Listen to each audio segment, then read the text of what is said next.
Hello, hello, Leo. Welcome to your June 2019 overview reading. This is good for you if you're a sun, moon, or rising Leo. And I just want to let you guys know that I have recently launched a podcast. I'm super excited about it, and there's a few episodes up for you to listen to. You're welcome to check that out. The link is in the description box to get there. So I'm going to lay this spread out and then we will get started.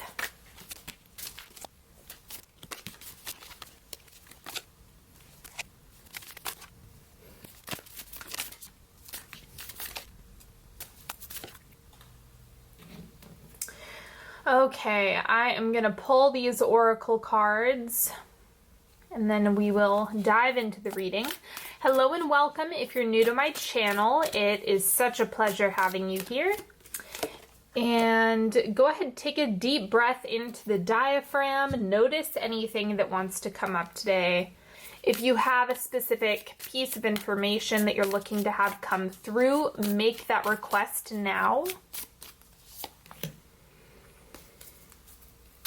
Okay, and then if you are wondering which decks I'm using, they're always listed in the description box.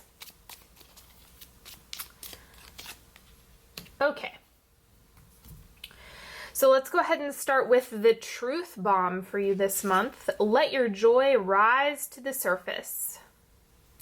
So this is something that I think is very easy for people to do, is if something is going well or something is going good, then there starts to, I guess, some suspicion or some concern or waiting for the other shoe to drop is typically the way people think.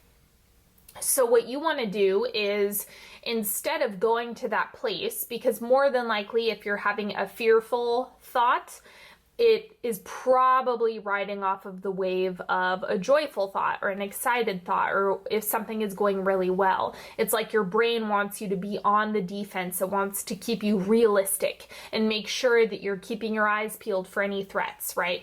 So it's about training yourself to savor the moments that are joyful. Now, I had you guys vote on Instagram which oracle deck you wanted, and you guys wanted animal spirits. So we have Swan. Oh boy. So this is a straight up reflection. What you are experiencing in the external world is a reflection of your internal state. So that can play to your advantage or disadvantage, right? And that's also why you want to savor the small things, savor the joyful moments, the feel-good feelings, and allow yourself to be in that space, because it's going to make you a magnet for more. And I'm just getting that you want to pay close attention to what you're having reflected back to you this month, because it's going to give you data. That's all it is. It's not good or bad. You don't need to trust, or you don't need to put a judgment value on the reflection. It's just information for what you can do, right? You can do to support yourself, or what it is that you need to call in. So like, let's say you feel like you're living in the pits of hell right now on earth. Okay, you're getting a lot of that data reflected back to you. So you want to invert the process, whereas you want to focus on the internal, the joy rising to the surface, mustering that and cultivating that within yourself. And through that projection, through those internal feelings, is how it's going to be reflected in the external. Same thing with healing. If you're doing a lot of healing work and it seems really intense and you're doing all of this heavy duty emotional healing, it can take a while for that to be reflected back to you in the external. So you're just going to have to go with it. Like, just use your external experience as data rather than looking at it as like a reward or punishment system. It's not, I promise you, it's not like that. Okay, and then the word of the month, risk. Explore your leading edge, abandon safety, jump into the vortex of creative freedom. Trust that you will land wherever you are meant to be.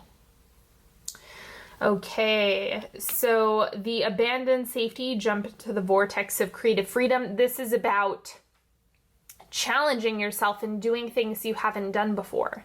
So the risk really comes from doing things that are unfamiliar. That's what a risk is.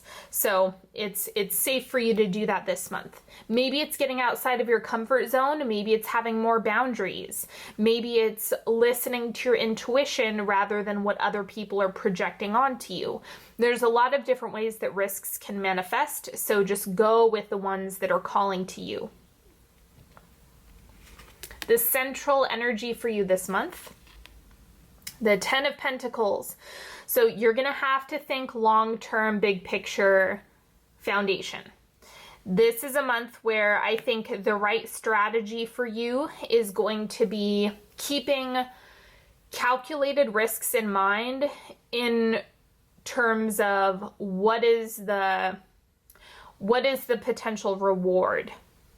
Because you're going to land, you can bounce back, you can recover. Like most things have solutions, even if they go wrong. But at the end of the day, you want to think about what is the ultimate, what's the big picture that you're looking for. And then that's going to help guide you moment by moment.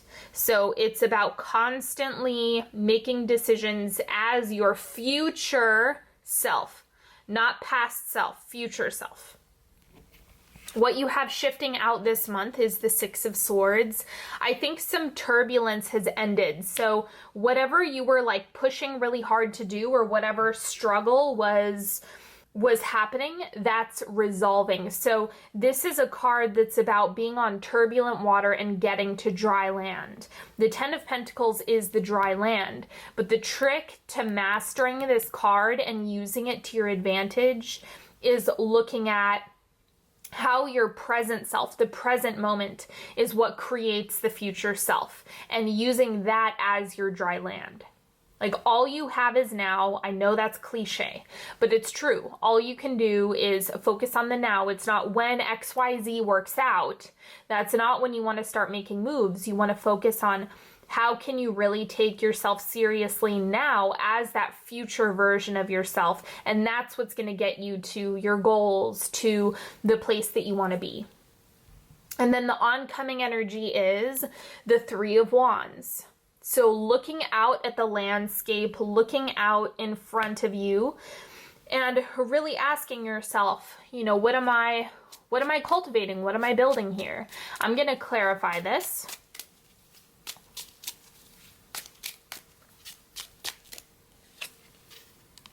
Five of Cups. So there's probably going to be a little bit of a mixed bag, right? Because it's going to be easy for you to want to project past experiences onto the future. Not a good move. So that's like the anticipation of disappointment or the way things have been in the past. Again, what you can do in the present is what you're building for your future. So if you're creating a plan, it's okay if those fears start bubbling up, or you're like worried that things are going to fall apart, or that they're not going to work out, or you're going to be disappointed, or you're going to lose everything, right? That's a typical strategic way for your brain to keep you complacent. And this is where you really want to challenge that by focusing on what am I actually creating and what actions am I taking to get there, right? That's always where we want to go when it comes to manifestation. But then also, if you don't try, if you don't take that risk, if you don't do something different, then you are guaranteed to stay complacent. You are guaranteed to have the same thing happen over and over and over and over. And until you push yourself, until you start building, even if it's scary, or taking that risk, even if you're uncertain, or until you start looking out and setting higher standards for yourself, or maybe whatever you're working on, then you're going to find yourself in the same situations, and it's going to become a self-fulfilling prophecy. So that's where you're in the driver's seat, but you really have to be conscious of steering the ship in the right direction this month. The Five of Cups here is not saying the oncoming energy is disappointment.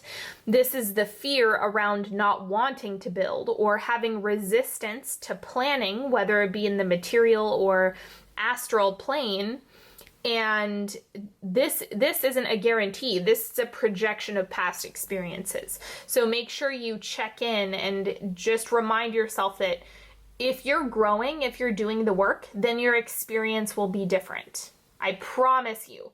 If you're actively healing and doing the work and showing up for yourself every day, the past is not going to repeat itself so long as you are making changes first. That's where it starts. Okay, these 4 cards that I've pulled, I left them pretty fluid, so they don't have a clear or specific intention. It's more of information that you need to know about this month, what else is going on in your world, and just whatever Leos need to hear. We have the Sun, so vitality and energy. And then what else do we have? We have the Chariot. Typical. This is why the risk card is coming up. These 2 cards are playing together because the Chariot is a lot of rapid forward movement, and it's from all of that energy that you're giving this, whatever that looks like or however that's showing up in your life. But it can feel really unstable. It can feel like you're running on stilts. So that's where you aren't necessarily in a space where everything is going to be unstable forever. It's just that you're giving energy to new places, hopefully. And that's really what's propelling you forward. That's what's helping you to actualize the big picture that you want. But be really conscious and careful of just where you're putting this energy, this Sun right here. Because this is a representation of your literal energy. Think about it as like money, your energetic currency that you have. And you want to put it in the right pockets, as we always do. But the Chariot is just about the feeling or the experience of, I know I'm moving forward, but it feels a bit chaotic, a bit out of control. So it's okay. Just keep putting your energy in the right pockets. And then we also have the 6 of Pentacles, input, output. What you give is what you get.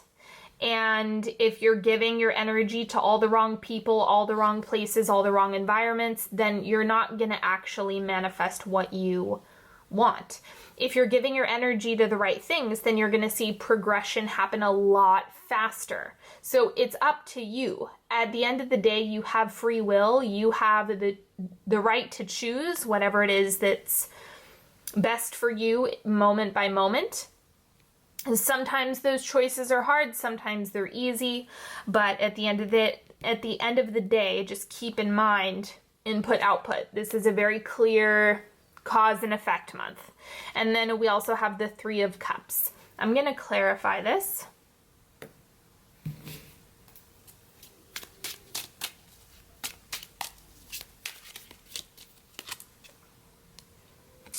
King of Swords. Okay, this is really interesting. So I'm getting, with the 3 of Cups, this is like friendships, community, the people that you're surrounding yourself with. This is not a solo card. This is people. Now the 6 of Pentacles, the input output, is like who you're spending your time with. Like you are the sum of the 5 people you spend the most time with.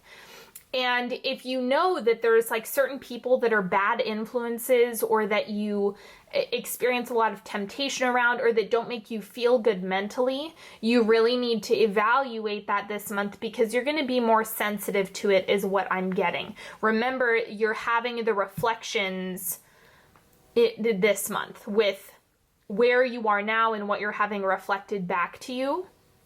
And you want to be careful with that. If you're constantly going back to people, places, things, environments that you know are troublesome for yourself, or if they inspire negative feelings or negative behaviors that are a detriment to you, then you're going to want to evaluate that. Do you need new groups of people? Do you need new environments? How can you create that for yourself? Because you have to find it. You have to go out of your way to either actively avoid spaces and people that are not good for you, or you have to find some better people, better environments.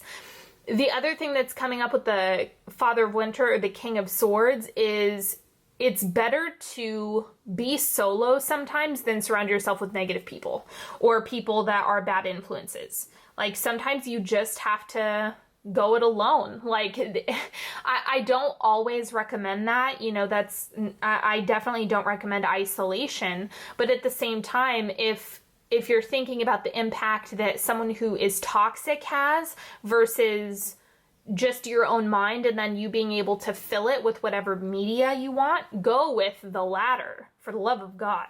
So that's where this is coming up. So really clean up your environment. This is a big deal because that's going to have a strong impact on your mental state. And as a result, that's going to have a strong impact on what you're building. Be very careful with where you put your energy this month because you're on dry land now. So you're actually building and you're actively creating. This is, you know, the big league right here. Now we're getting into the timeline. So first, second, third, and fourth quarter, that'll be where you end the month. Now the first quarter of June, we have the Five of Pentacles. And this is kind of like scarcity. It's similar to the Five of Cups. Like, well, what if it doesn't work out? What if all of this work is a waste? What if this isn't going to pan out for me? All I can tell you is that as you make incremental improvements or you heal incrementally, you're going to see it reflected in your environment. That will show up. You need to give it time, right? It may not come right away, but you have to continue to choose yourself time and time and time again. That's how you build this Ten of Pentacles experience, your legacy, right? That big thing that you're craving and building. So it's okay if you're having these feelings come up or if you're experiencing the limiting beliefs and disappointments and, you know, perhaps like resurfacing of old traumas or old wounding. Like that stuff can be processed, discharged from the body, and something new can fill that void, if that makes sense. Quarter two, we have the Ten of Swords. This is releasing that. So releasing the things that are toxic, releasing the thoughts, releasing the people that aren't good for you. I cannot emphasize this enough. You need to clean up your community, the people that you're spending time with, the media that you're listening to, the information that's coming in, and the energy that you're spending time with. You need to declutter that. I'm just getting that there's a lot of sensitivity happening here. So that looks like it's gonna help boost your mindset a lot if you clean that up. And remember, like if you're intentionally saying, okay, I'm not interested in hanging out with so-and-so who seems to drag me down or project all of their limitations onto me, or if you're doing a little bit more intentional navigating in your relationships and spaces and everything, then you're going to see it level up in the people that you're surrounded by and what comes into your space as a result. If you just say whatever, then that's where you're only going to get a vibrational match for where you're at in present time. And that can be good or bad. It just depends what you have coming up. Like, I don't know how it's going to show up for you. It's unique to your personal state. Now, quarter three, we have the Hermit. This is why I was talking about it's okay for you to spend some time alone. It's okay for you to retreat a little bit. It's okay for you to regroup. I don't even want to call it isolation. The time you spend alone is designed to help you heal and repair and recoup. It's kind of like when a wound is healing, you don't want to pick at it, right? And if you're spending some time like allowing yourself to come back together, retreat, relax, digest the information that you have rather than constantly wanting external input, it's going to help you integrate the things that need to be integrated. It's going to help you feel into your right next steps. And then it's just going to, things are going to become clearer if you're allowing yourself to spend some time solo. It just looks like that's really playing to your advantage this month. And then wrapping up the month, we have the High Priestess. a lot of intuitive hits coming through, intuitive messages that you get. You can trust your, I don't want to say feelings, because you're doing a lot of healing this month. So a lot of those might be fear-based, they might be wound-based, but really this is about when you get that whisper internally of what you need to do or what's right for you, follow that. Trust that thing where it's like, if you know what you need to do, if you know, and you get that feeling of, oh, this is, I need to leave now, or I need to go talk to that person, or I need to phone a friend, or I need to send out that application, like do that. Okay, now we're doing a 3-card pick, so you're welcome to pick a card that's calling to you. Ask a question if you'd like. Card number 1, we have the 2 of Cups, connection. So this is just an extension of what I've been saying this whole time, which is like you want to be really cautious with who you're spending a lot of time with, and who you're surrounding yourself with, because it's going to have an impact on your energetics. It's going to have an impact on what you're picking up energetically, what you're feeling. It's going to do it's going to have way more of an impact than you realize. So this is a time to level up your connections and take risks, even if that means, you know, going solo for some time. This can also be new connections are coming into your space, better connections are coming into your space. So that can be true as well. It just depends like where you're at in this process. Card number 2, we have the Devil. Watch yourself for vices and temptations. This completely makes sense. You know how I was talking about people that might pose a lot of temptation or might be a reflection of bad habits that you have or toxic behaviors that you used to be a part of, or any number of things. You have to actually cut that off first. You have to set a boundary with that first so that it doesn't become consuming. So that's what the Devil is reflecting here, because it's like, if you're spending too much time in it, I'll show you what I'm seeing here. It's like you're going to get chained up. You're going to get stuck in it. So you want to make sure that you're being really intentional with that part of things. So the Devil is just saying, you know, that's definitely something that you want to get in front of rather than do damage control later on. Also, ask yourself what you truly need. If you feel like there's a behavior coming up that you know isn't actually what's good for you or what's going to support you or help you or heal you, ask what you actually need. What are you actually craving? Because more than likely, the craving is a symptom for something deeper that you're needing. And then card number 3, Queen of Cups. It's going to be a sensitive, emotional time. It's okay to be vulnerable and to be honest with your emotions. It's safe for you to do that. Take emotional risks this month. It's good to do that. And do the uncomfortable thing. The Queen of Cups is really good at doing that and honoring where she needs to grow and the moods and changes that she has going on. So you can do that as well. Thank you so much for joining me today, everybody. I always, always, always appreciate you, and it is such an honor being able to do these readings for you. Please don't forget to subscribe if you haven't already, and follow me on Instagram at Onyx Healing. There's been lots of good stuff going on over there, so make sure you check that out. And just so you guys know, I have made a lot of changes to my website and what exactly I'm offering. So I'm doing way more work with people one-on-one in individual sessions. I have been dialing back the private email tarot spreads that I was doing. I am really taking a step back from those and working with people one-on-one. But if you are interested in doing some energetic healing with me and more of the deep healing work, that is absolutely what I'm available for. And don't forget, I still do lots of tarot on Patreon. There's weekly sign-specific readings, as well as the monthly love and relationship readings for every sign. They're big readings like this. So all of the links for that are in the description box. I hope you check all of that out if you're interested. There's lots and lots of varieties and options for everybody. And don't forget, I have a podcast out now. The link for that is also in the description box. Please check that out. I hope you guys enjoy it. And until next time, I wish you nothing but the best, everybody. Have a wonderful June, and I will talk to you later. Bye-bye.